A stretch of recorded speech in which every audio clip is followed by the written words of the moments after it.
You once said, happiness is satisfaction, success is dissatisfaction. Is that still true? While dissatisfaction can drive us, I've found that growing more peaceful and content still fuels my desire to achieve greater, uniquely aligned things.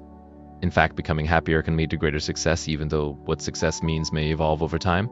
How do you view the relationship between suffering and success? Suffering is mostly mental anguish. I would have done everything the same, but with less internal suffering that was optional. Someone who can do the job peacefully, maybe happily, is going to be more effective than someone with unnecessary emotional turmoil. Why do you say pride is the most expensive trait? Pride is the enemy of learning. My friends who are stuck in the past and have grown the least are the proudest. They feel they have the answers and don't want to correct themselves publicly. Pride prevents you from saying, I'm wrong. It gets you stuck in local maxima. You seem unapologetically self-prioritizing. How do you manage that?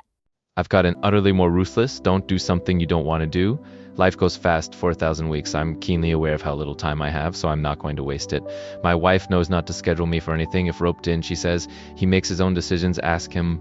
If you had to summarize how to be successful in 2 words, what would they be? Productize yourself, figure out what you naturally do that the world might want, that you can scale up and turn into a product. It'll eventually be effortless. It won't feel like work to you. It'll feel like play. How do you advise dealing with anxiety and stress? Stress is when your mind has 2 conflicting desires. Anxiety is pervasive, unidentifiable stress from many unresolved problems. Identify and resolve these issues. A big anxiety resolver for me is ruminating on death. You're going to die, it's all going to zero. What's there to stress about? Why are some life lessons unteachable and must be experienced firsthand? Wisdom cannot be transmitted, you must learn it for yourself. Many unteachable lessons are too broad and must be applied in context. You have to live life to figure out what you want, and the context in which these things apply. It has to be rediscovered for yourself. What do you hope your kids learn most from their childhood? They should be happy and do what they want. I want my kids to feel unconditionally loved and have high self-esteem. The most important trait not to rob them of is agency. They're born agentic. I'd rather have wild wolves than well-trained dogs, as they need to look after themselves. For those with a tough past, what's your advice for moving beyond it? I processed my tough childhood to get rid of it, not to dwell or create an identity. I wanted to accomplish things, so I had no time.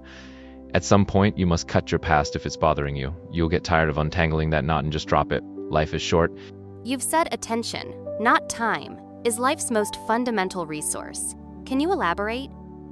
Money isn't the real currency of life. It can't buy more time. Time itself doesn't mean much if you're not present for it, not paying attention. So the real currency of life is attention. It's what you choose to pay attention to and what you do about it. Be careful how you spend it.